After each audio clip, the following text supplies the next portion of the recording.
Hello gang, this is John McCririck and I want to welcome you to episode 12, Net and Bice, Net and Bice, episode 12 of the Big Mac Show. Now, I am absolutely fed up being stuck like this, and it's all down to the booby. Look at this ridiculous thing she made me wear, and it's the one pathetic decoration. We have no decoration in this house. No crackers, no Christmas trees, no lights, and look what she's made me put on. This ridiculous thing that she's put up here. Absolutely, I feel like tearing it down. Bobby, why did you make me wear this? It is absolutely terrible. I'm sick of you. Well, you should be festive. It's Christmas. And festive, it's Christmas. you look good in that sweater. Everybody will be sending you messages. You look good in the sweater. Let's start with the questions before you start. No, wait a minute. No, you've got to go on this subscribe business and all that. You've forgotten all that. Now, make sure you subscribe to my YouTube channel there. My YouTube channel, it's up there somewhere. And okay, but let's get on with it. Now you can do it. You had a premature ejaculation then, so we can now wait for you to get the right timing and the right question for it. But fancy making me wear this. I'm angry with you. And anybody who thinks that I rule this house, why am I wearing this? If I ruled here, I wouldn't be in this. And those lights would have been ripped down for a start. Go on, Booba. We're now on to episode 12 Yes. of the Big Mac Show. Question 1 from Shane from Twitter. He asks, what are your views of Betfair getting a legal exchange licence in New Jersey? Will it revitalise US racing? Well, it won't revitalise US racing, but the tremendous job they've done over there. The Governor, Chris Christie, in New Jersey, has been brought on board. But it's an amazing thing, and we keep on forgetting this, and it's worth repeating it. There is America, the land of the free, the land of competition and choice, the land that anything goes within the law. And yet you've got here a tote monopoly. The pari mutuel monopoly is unbelievable in America. I've been over there time and again, no bookmakers. As I keep on saying when I'm on the shows in America, they do not know what a Yankee is. You can't go and have a Yankee in Las Vegas or Atlantic City or anywhere else. And whatever bets you have, you've got to take the price that they give you at the return on the tote monopoly system. It is absolutely terrible. So no wonder American racing is in decline. One of the huge advantages we've got, of course, is the various ways you can bet it. We can go into all of those at some other time. But in America, the land of capitalism, I keep on saying, are McDonald's the only people selling hamburgers? Are Ford the only people making cars? Why is it in America, where choice and competition rules the country? Absolutely right. The free market, what have we got? A tote monopoly. And that's what's happened here. So Betfair getting in there is a step forward. But they're 50 states of the Union, and they can't agree, and you can bet here, you can't bet there, what you can bet on. Can Betfair be there? Bookmakers like William Hill are trying to get into America, and it is absolutely shameful on the whole state that America allows the horsemen and the horsewomen to rule how punters bet. And that's why America racing will not be sort of coming back. And Shane, I think we've got a long, long time to go before we get bookmakers in all states of the Union. That's what we should have, free choice, as we've got over here.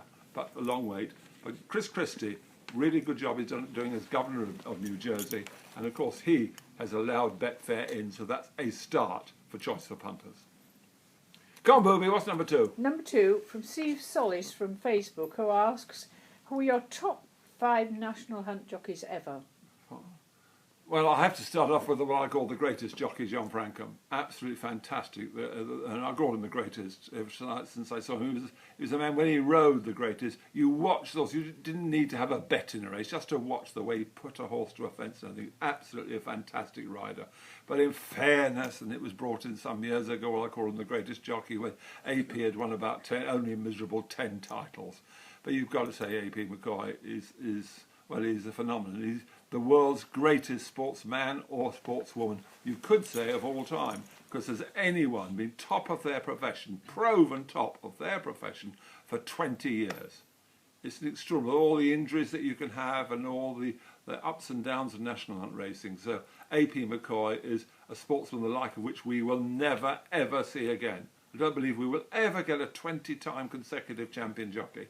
And so AP McCoy must be very hard. I still call Frankham the greatest jockey, because he's a terrific chap, and he was the greatest jockey. But AP comes along and sort of slightly dulls what I say. So if you put AP McCoy, you must put Dickie Johnson in there, mustn't you? Fantastic, he's going to win his first title this year. There's no one in racing who will begrudge him his first title, I think 15 or 16 times runner-up to AP, and he's really going for it, and fantastic. And you watch a race, you know, lots of people, if they watch a race now and they've no interest, no financial, haven't laid a horse or backed a horse in it, want Dickie Johnson to win on it, just because they really admire the man and his skill and his... Imagine how many times he'd have been champion if AP McCoy hadn't been there. I know every sporting event, every sort of profession, you can say if so-and-so hadn't been there or whatever else happened, other things would have happened. Of course it would. But Dickie Johnson, the way he's stuck in there, and not a word of complaint, no miserable, no sort of, oh, I'm fed up with him, and silence campaigns or shouting or anything like that. He just got on with his job. Ultimate professional. So Dickie Johnson, I think, has got to be on the list if AP's on it, and of course AP is on it. Then I go back to earlier times, Fred Winter, of course. Terrific rider, great man, fought in the war, of course, Fred Winter, and he was so dynamic in the saddle. And you watch Fred Winter, you knew automatically the drive and the power that he gave to a horse, so I put Fred Winter in there. And I also put Terry Biddlecombe.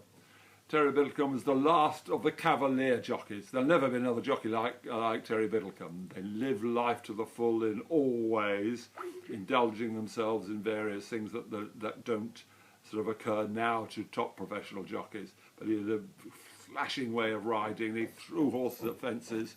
So Terry Biddlecombe, and I'm sure Henrietta Knight, she's been watching the Sheila Grey Hen, got Terry in.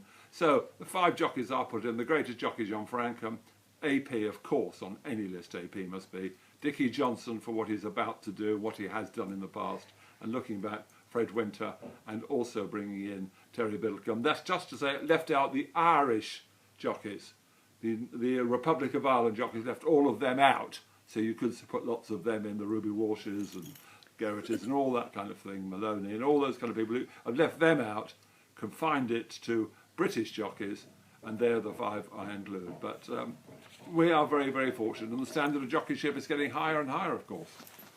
Now, another question, Burbank. The third question, Zach Smith from Facebook asks, your best reality TV moment, was it landing the carpet 3-1 shot or being the first evictee on Ultimate Bruv, or beating Kevin at History on Eggheads? Well, actually, it's very unfair because Kevin is absolutely fan. He's the top of the Eggheads. And I had a question, I was matched up against him on a question, and it really was talking about being so unfair. The question to him was a history question about and his question was some obscure South American politician in the 19th century.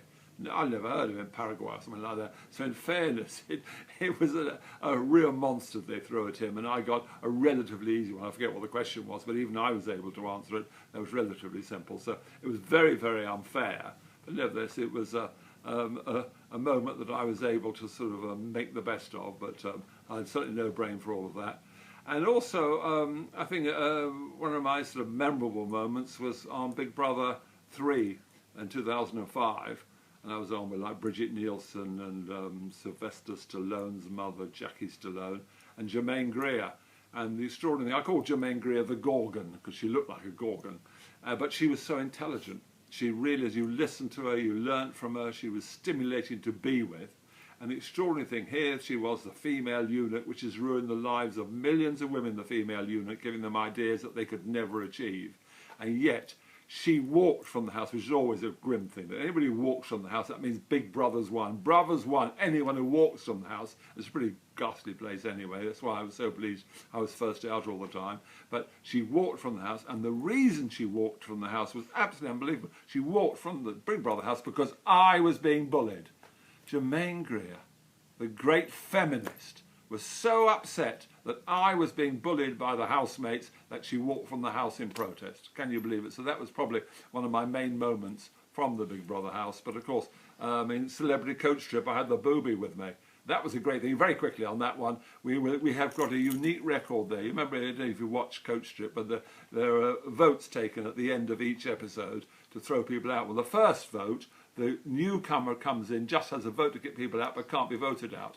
The next 2 votes, Booby and I were voted unanimously by all the other coach trippers out to go. So next to nobody has ever, Brendan Sheeran, who is the host of the thing and runs the coach trip, he said he'd never remembered any couple being actually voted out unanimously on 2 separate occasions. So that's a proud record we've got. But I'll never forget Jermaine Greer in Big Brother 3.